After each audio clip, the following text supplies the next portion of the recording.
Welcome to the Forge POV, where we cut through the noise and examine the tectonic shift shaping the future of technology, business, and society. I am Subrata Kar.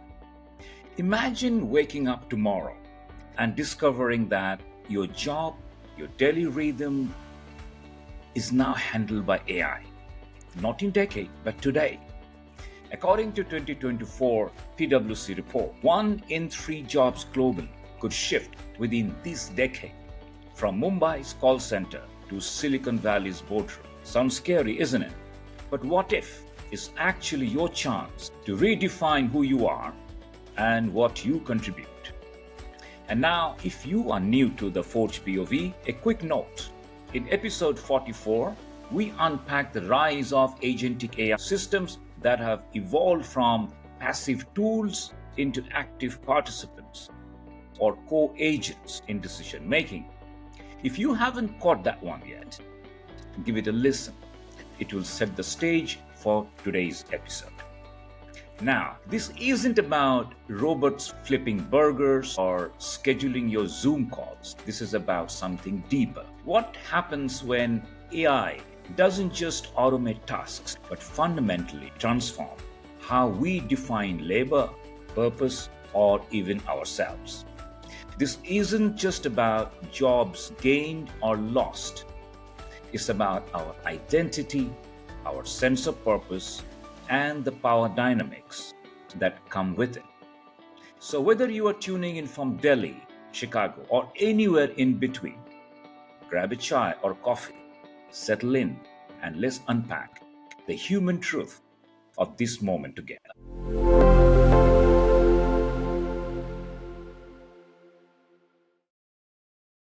Let's start with the obvious. The AI conversations usually begins with jobs, whether they're gained or lost.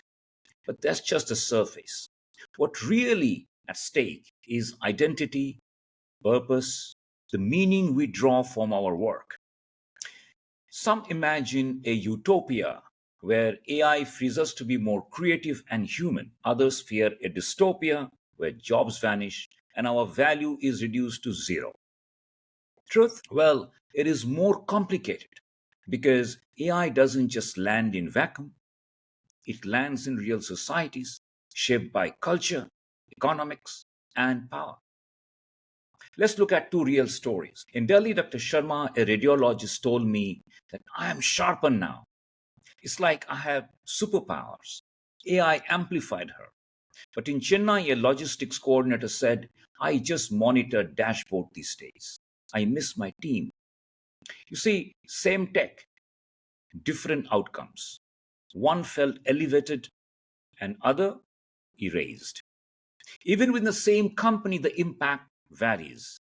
At Gurgaon Ad Agency, a strategist uses AI to launch campaigns faster. But Anjali, a graphic designer, told me AI spits out logos in seconds.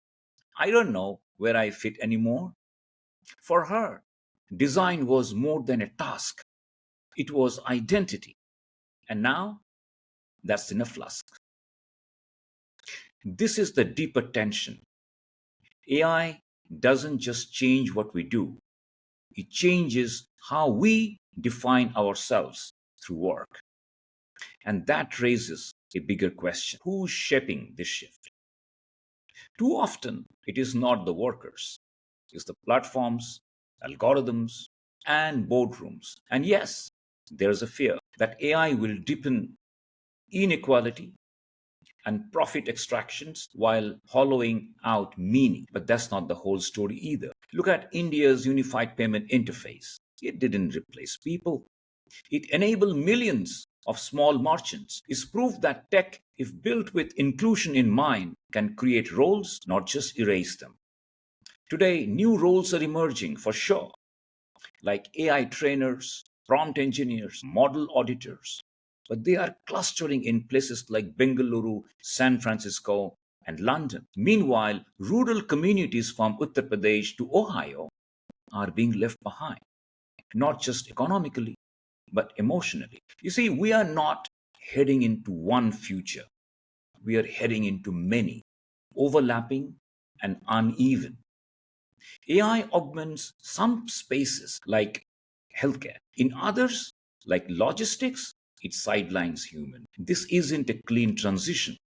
It's blended, messy, and stratified. And with that comes friction, labor strikes, reskilling fatigues, anxiety, even debates over universal basic income. Because AI isn't just shifting tasks, it's reorganizing power.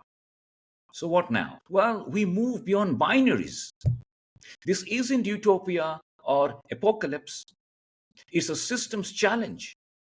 We need to design transition, not just predict outcomes. And that means blending automation with human strengths like empathy and judgment, building local reskilling programs, not one size fits all solutions, and redesigning organizations and policies to ensure equity. So the AI boom doesn't become a human bust. Because if we just left this unfold, we will keep reacting to its worst outcomes. But if we co design this future intentionally, inclusively, then this messy middle doesn't have to be a breakdown. It can be our launchpad.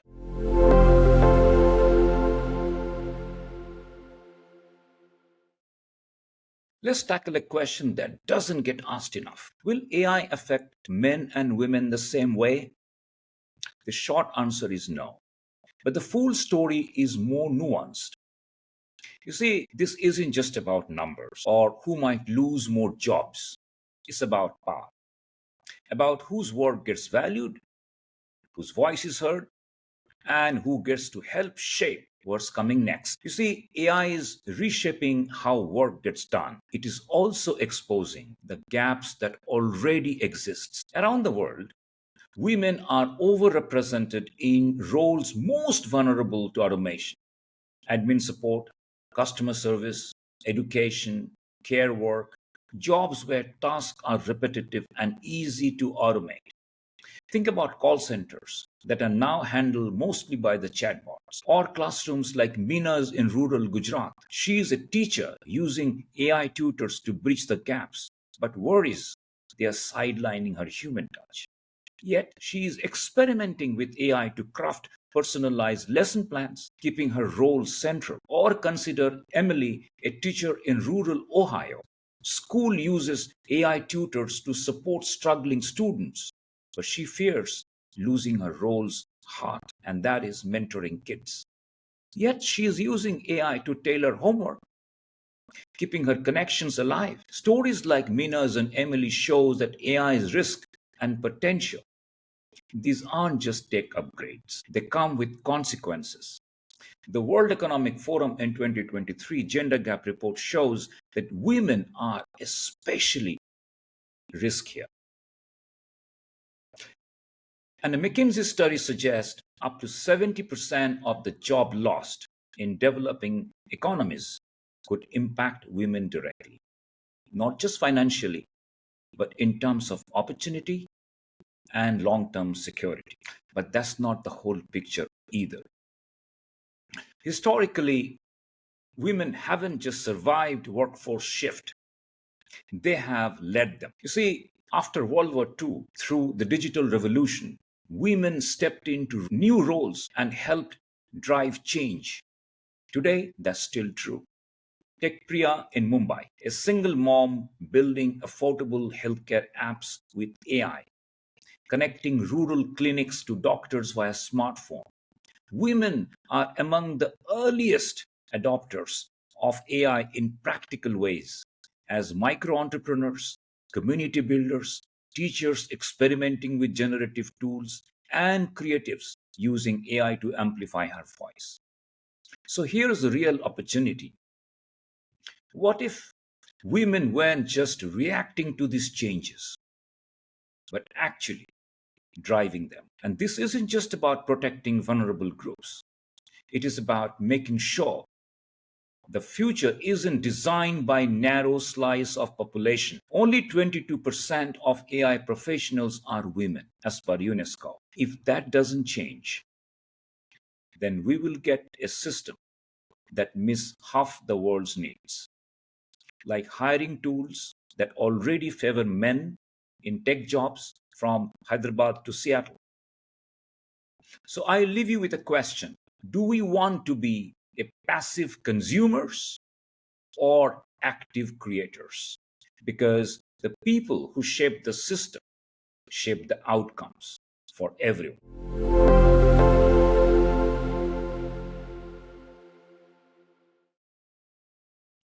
When we talk about the future of work, we often fall into this trap of imagining a single universal path.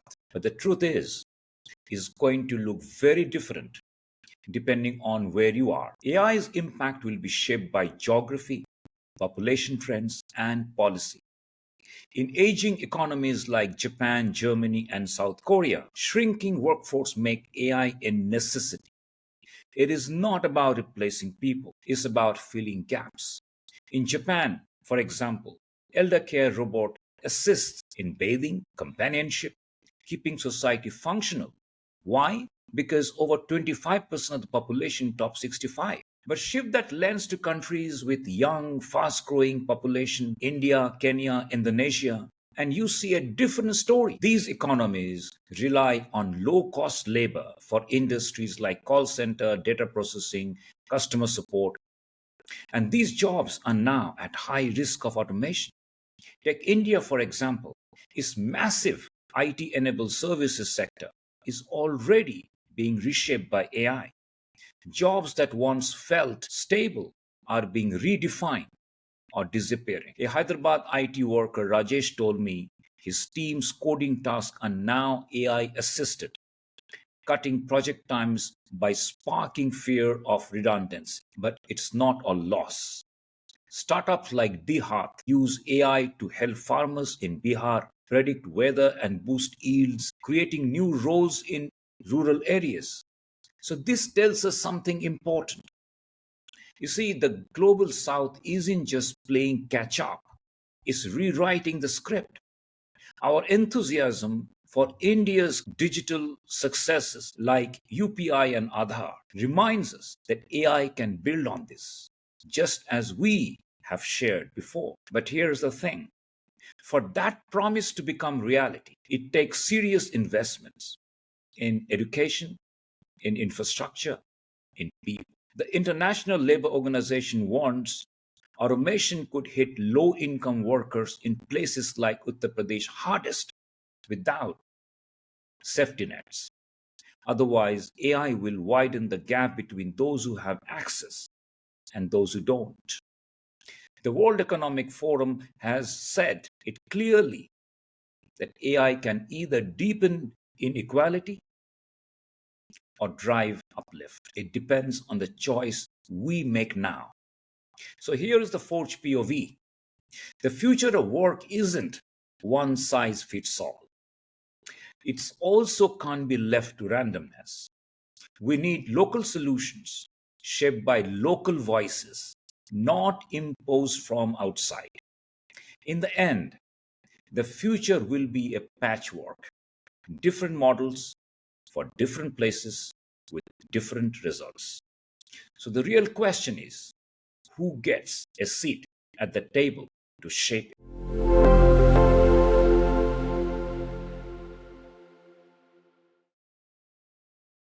So we have examined the promise, the risk, the human impact of AI, but now let's address the real challenge. Why organizations often fail to adapt even when they know they should. So here's the truth.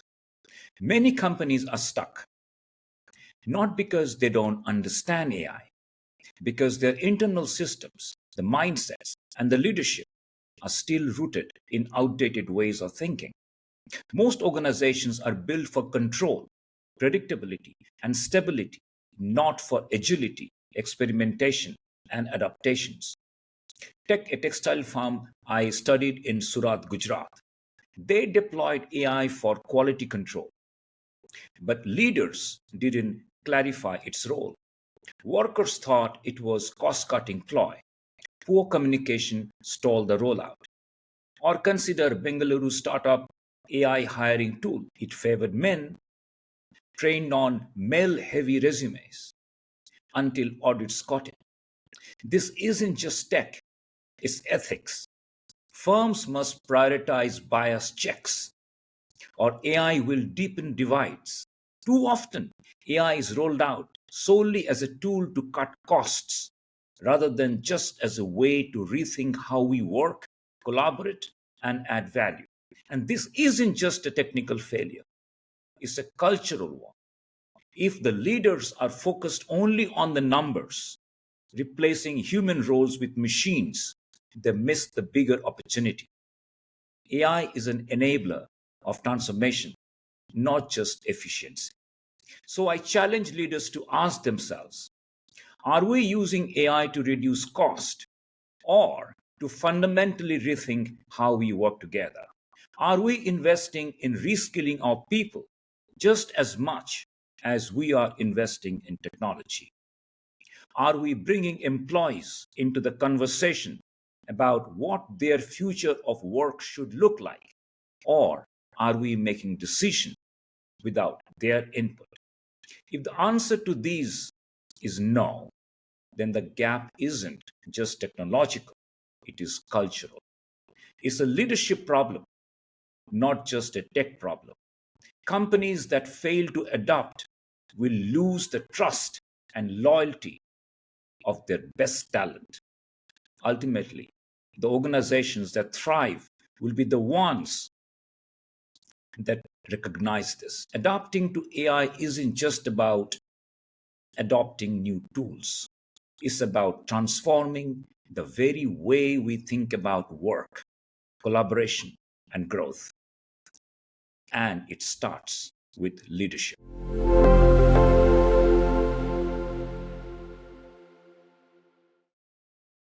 So the future of workplace won't be just human and AI. It will be human and agentic systems.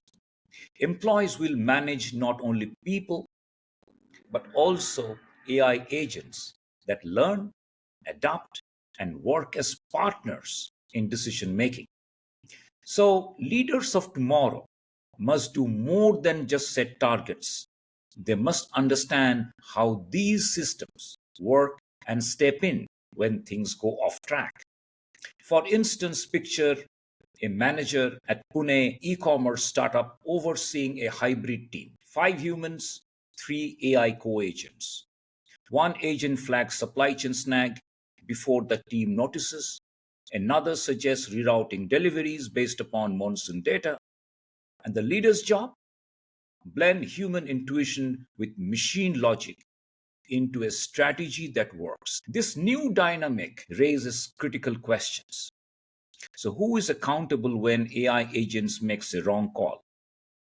How do we balance human judgment with machine logic? What trust is required for managers to delegate decisions to an AI agent? What ethical guidelines should govern these agents? You see, managing these AI agents isn't just about technology. It's about new kind of leadership literacy. Therefore, leaders must continuously monitor AI performance, ensuring it aligns with organization goals, provide regular feedback to recalibrate the AI when its outputs stray from expected norms, mediate interactions between human teams and AI systems to build trust and clear communication. Most organizations today aren't ready for this kind of transformations. Their models are based on old hierarchical method and static processes. In contrast, managing agentic system requires a dynamic leadership where control shifts from top-down commands to collaborative alignment of human purpose and machine capability. So here is the Forge POV. To lead the future of work, we must redefine leadership. from command and control to a model of collaboration and cohere, where human insights and machine intelligence are aligned by intentional design. And this isn't just tweaking org charts, it's a cultural leap, like moving from India's handloom era to its IT boom. In this new reality, we are not just managing tasks, we are managing intelligence. And that is a whole new game.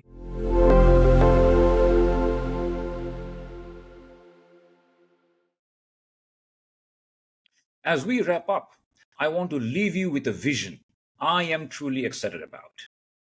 A future where work is about more than tools or productivity. It's about how we evolve as humans in the age of AI.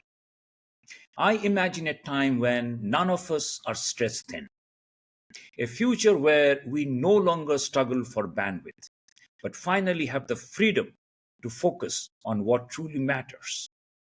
So picture this: a world where each of us has a co agent, an AI companion that amplifies our strengths, takes care of repetitive tasks, and gives us the one thing that we all short on: time.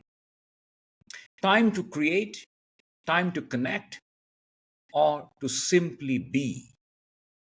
Take a Kirana store owner in Kolkata.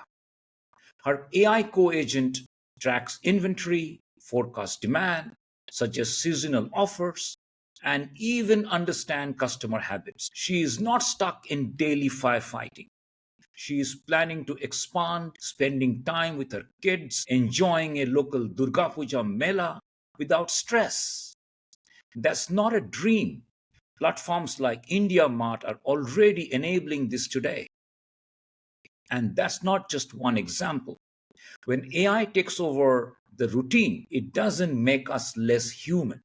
It gives us more space to be more human. We gain the freedom to ask, what do I want to build? Who do I want to become? What legacy do I want to leave? But for that future to be real, we need more than efficiency. We need system design for human flourishing, where organizations don't just optimize performance, but encourage curiosity, creativity, and growth. Reskilling shouldn't be a reaction to automation, it should be a lifelong journey driven by exploration, not fear. Imagine if more companies offered learning sabbaticals to explore AI, not just to keep up, but to grow. Forward looking firms like Zoho, for example, are already doing this, making space for deep, curiosity led learning. You don't need to wait for permission. Want to begin today? Start using any AI tool wherever it fits in your world to save time and refocus on what brings you joy, whether you are in Kochi or in California.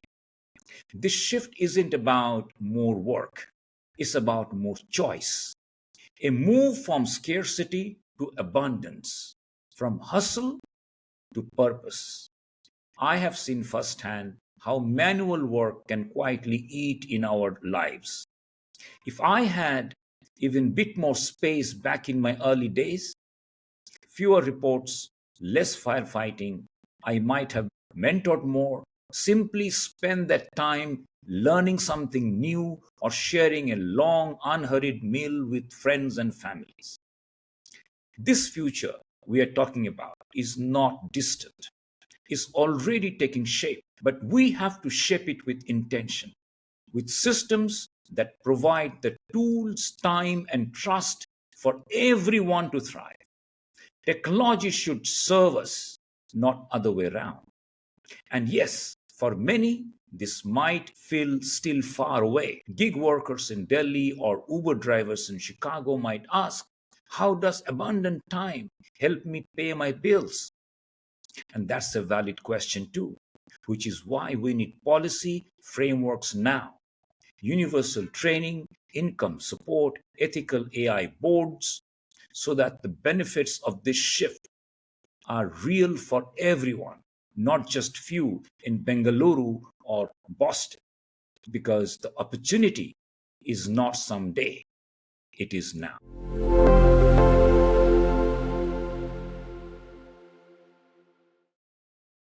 I leave you with one question. If you had an AI co-agent at work, what is one task you would hand over to it today? Drop your thoughts in the comments. I'm really interested to hear how you would use AI to free up your time to boost your work. If this episode resonated with you, don't forget to like, share, and subscribe to the Spark on the Forge podcast. Your support means the world to me as we continue to forge the future of work together. Until next time, stay curious, stay thoughtful, keep forging ahead, and bye for now.